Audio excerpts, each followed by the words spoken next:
Hello and welcome to the First Right Podcast, your weekly dose of conservative news brought to you by Restoration of America. I'm your host, Hayden Ludwig, Research Director for Restoration News. You can find our work at restoration-news.com.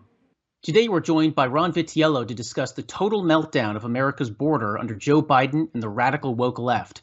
Ron served as Chief of U.S. Border Patrol under President Trump and later as Director of ICE, that's Immigration and Customs Enforcement. Now he's here to take us to the front lines of the fight against human trafficking and drug smuggling. Ron, thanks for coming on the show. Well, thanks for inviting me. Good to be with you. Absolutely. President Trump was certainly the toughest president we've seen on immigration. I mean, even Ronald Reagan, for all his greatness, gave amnesty to the Democrats. The George Bushes weren't particularly better. Give us the inside scoop of Trump's border policies while you were serving in the administration. Yeah, it's a great question. He was super enthusiastic, not just about controlling the border or having an immigration system that had integrity, but he was really good with the workforce. We had a number of events. I attended a number of events at the White House, including in the Situation Room for planning and operations. But when he was involved, when he was face to face with the workforce, you could just tell he really cared about what they did and how well they did it and how special he thought they were to him. And so I swore in when Ronald Reagan was the president, lots of changes in the Border Patrol post 9/11. But when President Trump was in the White House, between the executive orders and just the flat out enthusiasm he had, very, very different set of circumstances. So we did a lot of things, got a lot done while he was the president, mostly because he and the staff and all of us that were working on that team knew that, you know, we had to pull our weight. We had to get things done to meet the promises that he made on the campaign trail, but also to protect the country. Yeah, that's right. Well, and everybody thought 2016 was really the first year that immigration was a massive issue. It had always been an issue for the last 20 years, but it really became very salient for a lot of people in 2016 until 2024 came along. Now, it definitely, in every poll I've seen, it leads every other issue with the one exception of Bidenflation. And even that, it's a close tie between these two. How did it get so bad in, well, let's just say at least 10 years? We know it's older than that, but walk us through this decay in our border policy. Yeah, it's a good question. It's a lot of there hasn't been a major revision in immigration policy in the United States since about 1992. Maybe there's some things around the fringe in 1996. But you mentioned earlier the Reagan amnesty. That was a huge overhaul in the discussion about what was going on the border. And that contemplated amnesty for, at the time, estimated 3 million people, and then a real down payment, if you will, on border security. And then the notion a couple of years later, and I think it was 89, a couple of years later, the notion that it was going to be easier to deport criminals. There was going to be a more robust, that's a Washington term, a more dedicated relationship between state, local, and federal agencies, including immigration. And so there were some changes there to make it easier to deport people that were criminally involved. There was the idea of employer sanctions, which came out of the 1986 amnesty as well. So a lot more attention in those years, but a real failure after Reagan and then Bush left office, a real failure by the Clinton administration to get their arms around what employer sanctions looks like. Although we did pretty well in those times as it relates to criminal, it made it easier to deport criminal aliens. That's a technical term for people who have certain convictions in state, federal, or local laws. And then after 9/11, everything in the Border Patrol, when I was there, everything changed. What people thought about border security, whose list it was on, how high it ranked in the government operations for priority. And so lots of changes there. After 9/11, the connection between local arrests, whether they're done by the state or whether they're done by local jurisdictions, it opened a huge pipeline for anybody that was born outside of the United States, here legally or illegally. When they got arrested in your local town, or any local town, they got referred to ICE for removal, or maybe sometimes prosecution and removal. But that was built, that infrastructure was built in the aftermath of 9/11 under that Bush administration. And we held on to that until Obama became the president. And so those policies started to change. And then in 2012, we saw a real difference in the demographics coming into the United States. For most of my career, I started in '85, through most of all the way to the year 2000 till 9/11 at least. The demographics, this was a problem with illegal migration, mostly from Mexico. You would get the odd Chinese, the Russian, other places from Central America, but it was a 95% problem with migrants from Mexico. Economic imbalance, a soft enforcement regime at the time. And then 9/11 changed all of that. And then in 2012, we saw a huge demographic shift after the announcement of what they call DACA in the law, which is, the legislation and the discussion around people who came here as children, so-called dreamers. Congress could not pass an effective immigration reform in the last 20 years. And so some of the systemic problems that are contributing to what we see now still exist. And then I will just say in the last 3 years, the policy changes that have been made with this administration have made it much worse than we've ever seen it before. And so those systemic problems on top of this lack of coherent policy, and what that means is we're incentivizing people to come into the United States for various reasons, because of the systemic problems and because of the attitude of the current administration, where they focus their effort and priority. Just it encourages lots of people to come to the United States now. So here we are, nearly a quarter century after the September 11th terror attacks, which changed everything. I mean, created an entire Department of Homeland Security. Our federal government is bigger than it's ever been. There's more resources being poured into, ostensibly protecting our border, protecting us from terrorist attacks, protecting us from Chinese infiltration. And yet it's very clear that a lot of people, and maybe most people in Washington, don't seem to give a fig about actually protecting Americans. Let's look at the Biden administration. At least his old boss, Barack Obama, at least was willing to deport some illegal aliens, right? Not a great president, but he at least looked tough on the border in an election year. It is an election year, 2024, and here you have Joe Biden showing that he couldn't care less about actually enforcing the laws or, allowing Border Patrol to actually do their jobs. Why do you think that is? What's the game here for the left?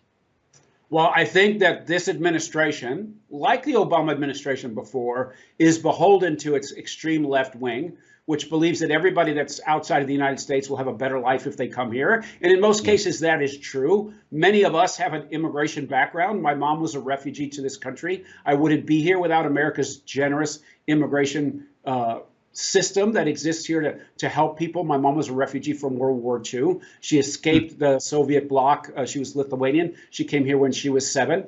And so that's part of what we cherish in the United States, our ability to save people and give them asylum and refugee status.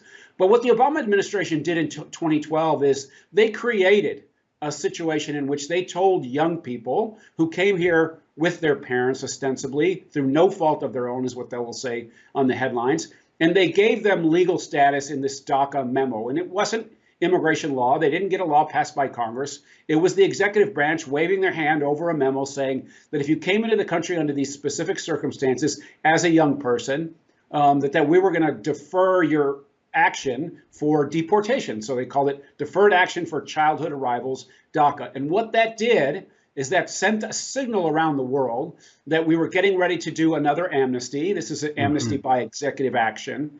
They were getting ready to do another amnesty. And if you send your kids to the United States in that time frame from 2012 to 2014, we saw the largest surge of young people under 18 from all over the world coming by themselves, and many families coming with very young children. That started a surge that really has not ended. It's ebbed and flowed. We had some real reductions in 2015 because Obama realized how terrible it would look if he kept the border open in the way that it was.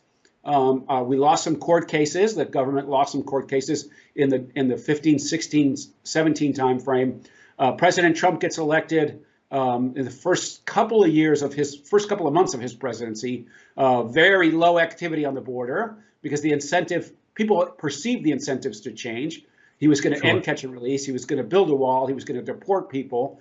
And so that perception starts to change again. It goes from very low levels of activity in November, December, January, February, and then the spring of that year, we start the next biggest cycle of surge of illegal migration, lots of children, lots of coming alone, lots of families with children, and people, frankly, from about 170 countries all over the world start to get into the mix, coming across the border.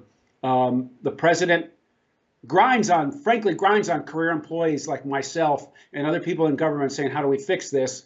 They eventually iterate and hit on the safe third country concept that's in immigration law, passed bipartisanly, which says if you come into the United States and claim asylum, but you've stepped into another safe third country, which could also offer you asylum, then you don't qualify in the United States and you have to try and qualify in the country of the safe third country that you stepped in. So as an example, if you live in El Salvador, you think you deserve asylum in the United States, you walk through Guatemala and you don't ask them, or you don't ask Mexico after you go through Guatemala, then the United States says, under the law, we're not going to hear your case for asylum. We're going to send you back to the safe third country. That and an historic agreement with Mexico called the Migrant Protection Protocols, which facilitated that movement, which said, we're going to hold the people in Mexico that are going to try for asylum in the U.S. And want an immigration hearing for other reasons. And then we had accords in Mexico, Guatemala, Honduras, and El Salvador to operate the safe third country agreements across the region. Again, historic lows in activity with the full implementation of those plans. And then you come into the Biden presidency and the time frame. And so he starts in office on the 20th of January with the lowest levels of immigration in almost 50 years. And now we see since then the worst migration of illegal migrants crossing the southwest border than has ever been seen in the history of that border. So when he took office, about 1,000 people encountered by the Border Patrol overnight in 24 hours during the last days of the Trump presidency on average. And now we're at 6,000, and there's been ebbs and flows in between that. We're, during the couple of weeks before Title 42 ended, which was a COVID restriction for border security, we had 10,000 or more people coming in every single day. So now we're in the worst surge we've ever seen because they tore down that tool set, if you will, of the asylum accords with the Northern Triangle and Mexico, as well as our historic agreement with Mexico. Let's go back to DACA. So, of course, the people this covers are called the Dreamers, obviously a political term, very popular in Washington that has absolutely no, meaning in reality. Go back to 2012, like you brought us back there. It's pretty obvious at this point, the path to citizenship that we kept on being told, the Democrats want to pass and the squishy Republicans want to go along with them. I'm thinking of the Gang of Eight, for instance, over a decade ago. This path to citizenship for millions of these so-called dreamers is really only stage one. If you go to the present, it's very obvious now. They ultimately want to grant amnesty to millions, tens of millions of people who are not just children being brought in by their parents. They're people who sneak across the border illegally. Huge numbers they're looking at. I mean, from the National Border Patrol Council website, 50,000 gotaways every month. 257,000 encounters with people trying to enter the country illegally. We've never seen numbers like this before. What do they really mean, Ron? Well, it means it's a commitment, right? It's a commitment by this administration to force their will on the rest of us, unfortunately. And so what was learned in the DACA scenario was the administration put together a scheme that the Supreme Court said was extra legal, that it was illegal. The implementation of the DACA regime was considered by the Supreme Court on the merits and said to be out of bounds, out of the essential power that the president had. But they didn't allow the Trump administration to unwind it without using the administrative procedures that get you to a program like that. And so they declared it illegal, but there was no consequence to the previous president. So the current president is looking at that track record in the Supreme Court, and he essentially has a chase me to the courthouse mentality when it comes to Title 42, when it comes to the Migrant Protection Protocols, and this idea of amnesty for all. You'll hear him get up once in a while, and the press secretary is fond of saying on day one, he turned in an immigration plan that the Republicans have refused to take up. Well, that plan, as you were talking about, gives amnesty to every single person that's in the United States. It also allows this secretary and the administration to reopen all the deportation cases that occurred under the previous 4 years in the United States. So think about that. They're saying we're going to give amnesty to everybody that's here illegally. You'll never stop the flow at the southwest border once that word gets out. Not that we're trying now. And then we're going to reopen all the cases that occurred under Donald Trump. So they believe in an open border policy, but also they've disregarded the rule of law, and they are trying to implement policies or reverse policies that were legal, that the Supreme Court said were illegal, and they just refuse to implement them to reduce the flow at the southwest border because at the end of the day, they believe in open borders. They prefer this chaos than to the control levels that they inherited when the Biden administration took over. And it's really unfortunate for the people who live on the border and the men and women on the front line of DHS, because they are forced to pick up the pieces. In the case of my former group at the Border Patrol, they cannot say no to the thousands and thousands of people who are coming to the border every night and essentially arresting themselves and asking for amnesty and asking for relief. They have to be put into the system by those agents. All the while, the cartels are setting the agenda about what crosses and who crosses the border in all the other places that the Border Patrol needs to be but can't be because they're forced to deal with this humanitarian crisis.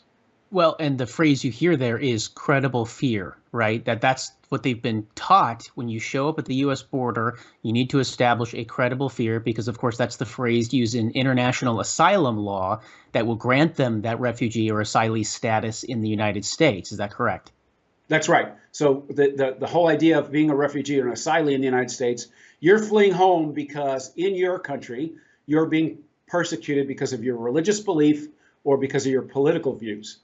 That's what amnesty is about. That's the international framework that most countries operate under. But the credible fear standard in the United States has been interpreted that the threshold to gain credible fear in our system is extremely low. So if you start to release everybody who has a finding of credible fear, and almost everyone does, and you release them into the United States, you encourage more people to come into the United States, therefore starting a cycle that just continues to inundate the men and women of the front line at DHS. And you send a signal around the globe that says, now's the time. The Biden administration is not interested in detaining credible fear applicants.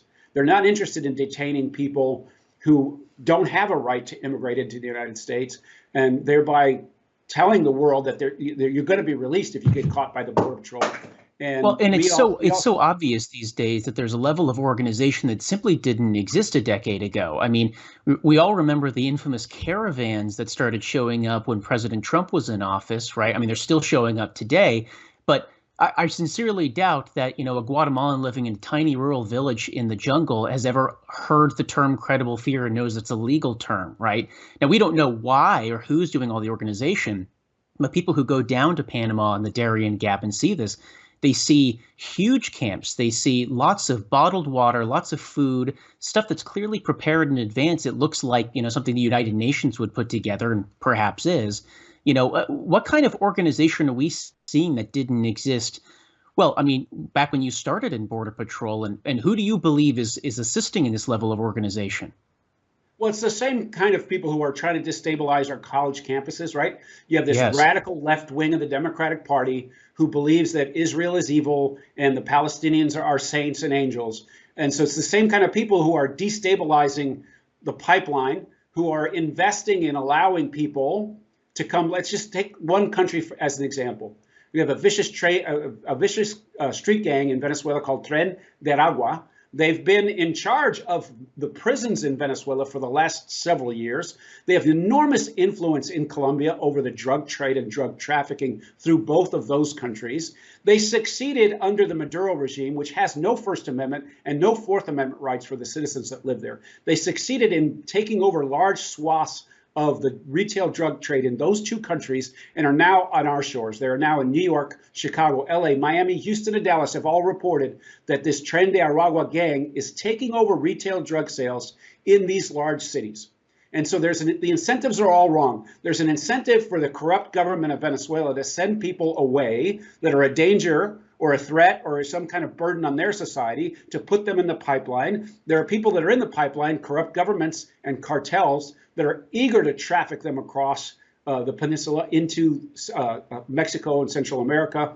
There are national organizations, special interest groups that want more immigrants in the United States for various sorts of reasons, who also make money on this transit and traffic, besides which the cartels, right? So everybody in the pipeline, except the American taxpayer, is benefiting from this flow. The cartels are becoming richer and richer and having more influence over corrupt governments and their own societies. A government like Venezuela gets to send people out of institutions in their country. Could be prisons, could be hospitals, could be mental institutions. And so the incentives are all wrong, because once those young men get here, then there's an endless supply of recruits to establish their gang activity in the United States. Once they get here, we're not sending them back. So there's an incentive for them to ask for their children to come, to send money to have their wives and their daughters and their friends all to come in the United States. So the incentives are all upside down. And so we're not going to stop it until someone puts their foot down. This administration refuses to do it. And there are aspects of this that are not immediately obvious. We always think, of course, of Latin America, Venezuela, as the source of a lot of these criminals. But, take Somalia, for instance. It's a failed state. We accept many tens of thousands of Somali refugees. Many of them end up in Wisconsin and Minneapolis. Minnesota, of course, is the Somali capital of the United States. Also, the FBI calls it the terror recruiting capital of the United States as well. The problem is a lot of these, they're not properly vetted, these individuals. Some of them are just women and children, but a lot of these people could have criminal records we don't know about. But when they're brought here and they commit a crime, you can't, under asylum law, if I understand this correctly, deport them back to their country if it's in a war-torn state like Somalia. Again, that's where the policy implications exist, right? The president has, we just made, it's been probably a little over a year ago now, we made a deal with Venezuela to allow them to bring their oil back on the international market. We had sanctions under them because they're a repressive regime.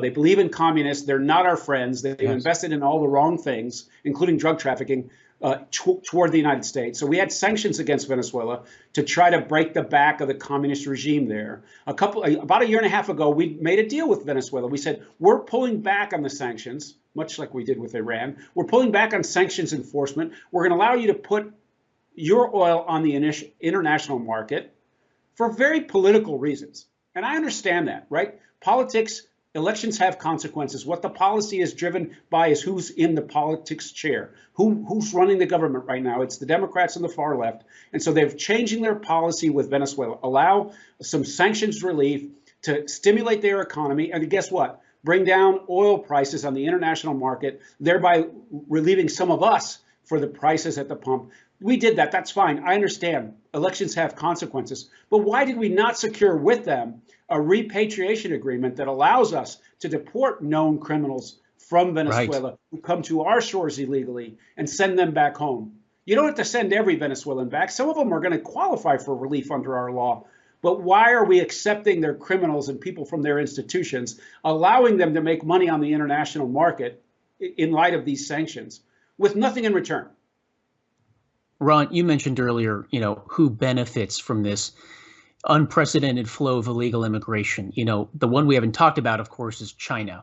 Now, there's a huge, huge number of Chinese nationals that are entering the country through the southern border. Many of them are showing up in the Darien Gap in Panama. We know this. It's been, very well detailed at this point.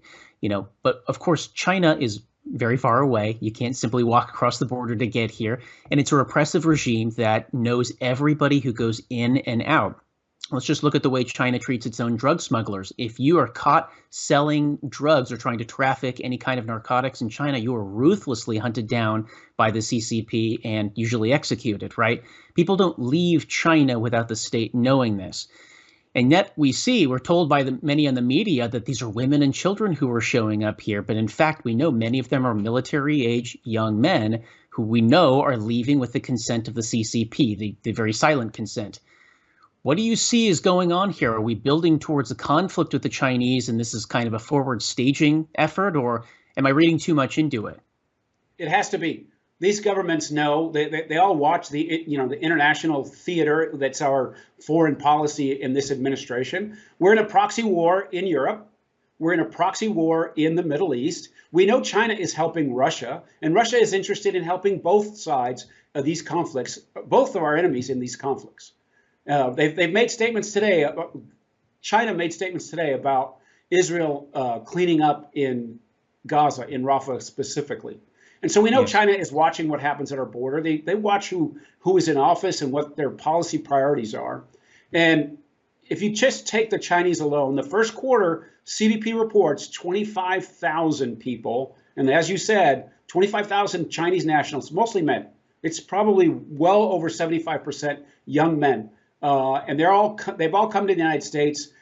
Very few of them are in detention, so most of them are going to be released into the United States. And this is just a real dereliction of duty. This is us as a society, as a culture, and government operations literally shooting ourselves in our own foot. Because if only 1% of that 25,000 are here to do us harm, that are cyber experts, that are intelligence gatherers, that are people that actually could fight on the battlefield in a conflict with China, we're all at great risk from even 1% of this population. You can talk about what happens in Central America. You can talk about the abuse of asylum. But why do we not have a place, a safe third country, or a camp in the United States that at least we can vet these people? You know, if somebody from China qualified for asylum to become a refugee in the United States, they would spend years overseas, most likely in their country, getting vetted by our government. That's until right. we were assured that they were going to be a net benefit to the United States and they were not a threat at all. And we're not doing any of that. These 25,000 have walked into the United States. Yeah. 75% of them are young men. I mean, that's a crazy, even if it's half, that's still a huge number. You know, That's and like right. you said, what if just 1% of these people mean us harm? They're PLA, they're trained to do harm. They're waiting for an order from Beijing. I know this sounds conspiratorial, but I don't actually think it is. Somebody's made the pointed out, go back 2 decades to the DC sniper. I believe there are 2 of them, right? It took weeks or months for the entire national security apparatus to catch these men. And yet, what would happen if you had hundreds or thousands of such, trained killers in every city in America across the country? It would obliterate us. We would have no way to stop that in a matter of months like we did if war broke out. This is a very real fear, and it doesn't seem like our leaders, even unfortunately among many House Republicans, are taking this seriously. Do you sense otherwise? No, I think you're absolutely right. As an example, we know that the Chinese and the Russians are very heavily invested in ransomware attacks in the United States. Hospitals, schools, government jurisdictions, water plants, power plants, the grid, beef processing in the United States. They've all been victims of ransomware. So somebody in a far off land hacking into their computer systems, hacking into our computer networks, and shutting those things down and ransoming off the data to get it back. Now we have people potentially from Russia and certainly from China that have those skills that don't have to hack the water plant from tens of thousands of miles away. They're right in our backyard, and they've been released by our government into the United States. And those politicians in Washington and the far left Democrats, they have no idea that the threat that we're under. They don't seem to care. And unfortunately, the Republicans are in a situation where they're distracted by many things, including a slim margin in the House, and no control of the Senate or the White House. And so we're all stuck to wonder what will happen and when until we have a new president. And we can see, both presidents now in this race, whether immigration was the top 5 issue or was the top single issue, they both have a record to run on. One is about security and control and enthusiasm to protect the country. And one is pure chaos with real threats and danger every 24 hours coming to our shore. Well, and many of our elected leaders, especially among Democrats, but even some establishment Republicans, won't do anything because, well, they're indebted to the Chinese. Peter Schweitzer, a famous investigative researcher, has done lots to show not only the Biden crime family's ties to the CCP, but Alexandria Ocasio-Cortez. They won't criticize them. It's stunning the level of connections and infiltration the Chinese have. And obviously, one of the reasons that they fear President Trump is that he doesn't owe them anything. He's never cut these deals with them and, taken American lives effectively and compromised our national security to help these people. As we close here, I want to shift to another aspect of China's role in the border crisis. And of course, that's illegal drugs, fentanyl being the number one killer here. So in April alone, Restoration News has calculated that we caught enough fentanyl at the U.S. border to kill 65 million Americans, which of course, that's the population of Texas and California put together. And that's just the stuff that we caught. And you can imagine the hundreds of thousands of pounds of this stuff that we didn't kill. We know it's very well established now that China had a hand in creating the fentanyl trade about 15 years ago in the Obama administration. And now they've outsourced it to major Mexican drug cartels like El Chapo's Sinaloa cartel just across the southern border. Walk us through China's role in all of this and whether we're doing anything to crack down on that. Well, there's lots of rhetoric in the press, even from the White House, saying that they're going to do a lot. You'll hear from the leadership, which really is very embarrassing. You'll hear from the leadership in the House and the Senate that 96% of all the arrests of fentanyl in the United States at the border occur from United States citizens, and that 70+% of all of the fentanyl that's seized in the United States is seized at the U.S.-Mexico border at the port of entry. And what they don't tell you is that the cartels control all the territory in between those ports of entry because we're inundated with so much illegal traffic that the Border Patrol cannot effectively patrol the areas in the great wide open where there is no infrastructure, where there are no roadways. Yes, we should be catching more at the ports of entry because you get to inspect almost every other vehicle that comes across the port of entry, including big trucks and ships and trains, et cetera, et cetera. And so, yeah, the Chinese have found a way to produce this stuff in very economic ways. And what that means is they can produce it for almost nothing, and it sells for lots and lots. And there's a huge demand in the United States. And it's not just the demand that puts us at danger. The cartels have learned how to do this, though, as you say, they've outsourced it to the cartels. The cartels can now produce it with chemicals from China and distribute it all over the United States. And young people are dying in record numbers all over the country to the tune of hundreds of thousands a year. And those are not fentanyl users. They're not people who are addicted to opioids. Many of those deaths are young people who go on the dark web and they think they're ordering themselves a tab of ecstasy or some other, what we call back in the day, a recreational drug. And it's also been laced with fentanyl. And they take it, and it's so lethal in very small doses, it kills them on their first try. And so China knows full well that those chemicals are being produced and transshipped internationally into Mexico. They know full well what the cartels are doing. In fact, they're helping the cartels on the back end too. Banks in China are now directly involved. You mentioned Peter Schweitzer. He's got documented evidence that banks in China are in fact laundering money for the cartels through China back into Mexico. So, and many Canadian banks as well. I'm sorry? Many Canadian banks are laundering it as well. It was recently the Fed started investigating a Canadian company involved in all of this stuff. I mean, just look at some of the evidence in this. In China, it took until 2019 for Xi Jinping to classify fentanyl as a Schedule I controlled substance. And that only happened because President Trump called him up and said, hey, this stuff is killing our people. You need to crack down on it. Now, of course, we don't really think that Xi Jinping is going to actually crack down on it, but that is an important first start in all of this stuff. A lot of this is shipped through, false labeled packages that go through the U.S. postal system. We even know that many of the pill presses that these Mexican drug cartels use were created and supplied to them at cost by the Chinese. So this is warfare against us in a way that even the Soviet Union couldn't have dreamed of decades ago. It absolutely is. They are taking full advantage of a lawless open border, an administration that will not leverage what power we do have, soft and hard, with China, and just really has no idea well, maybe they do have an idea what the threat is, but they're so in the pockets of the CCP that they fail to do anything about it. And as you said, it's not just the Democrats. It's not just the far left, but there are other people in the Senate and the House that are beholden to the money that comes from China, whether it comes direct or it comes through some falsified apparatus of money laundering, et cetera. And so we have a huge problem. And the upcoming election is much more important. If you care about these things, it's much more important than the last several election cycles, which were also very important to us all. But if we don't have somebody in the White House that cares about securing that border, why would China help us? Why would Mexico help us? Why would the Northern Triangle countries invest in some kind of solution like the asylum accords? They're not going to do that if our own policy shoots ourselves in the foot.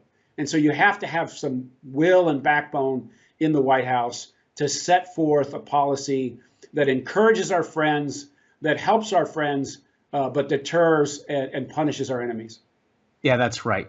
Folks, this is infuriating, but it's also solvable, and it's going to take winning the White House and booting out Joe Biden and the Democrats to do so. Ron, you ran, very briefly for our last question, you ran for U.S. Senate in our state of Virginia, where we both live this year. What's next on your horizon? Will you be serving in the next administration? Well, if asked, I will definitely consider being part of the national security apparatus. Like I said, that president was very enthusiastic about securing the homeland. I'm very serious about the oath I took on behalf of the American people. That's why I did a small run for the Senate. That didn't work out the way I had hoped, but I still have a heart of service and would definitely consider being part of the administration. Well, sir, we definitely need you. Ron Vitiello, thank you for your service and joining us on the show today. I appreciate you having me. Thank you. Well, let me thank you folks for tuning in and supporting conservative voices like Ron's working to expose the truth about the rot spreading through this once great country. Remember that it's only by working together and by praying together that we can restore the United States of America to greatness under Almighty and Sovereign God. I'm Hayden Ludwig. Join us next time as the battle rages on. First Right, a new kind of news summary without the liberal slant. Every morning, in your inbox, always free. Subscribe by texting First Right to 30161. That's First Right, all caps, one word, to 30161.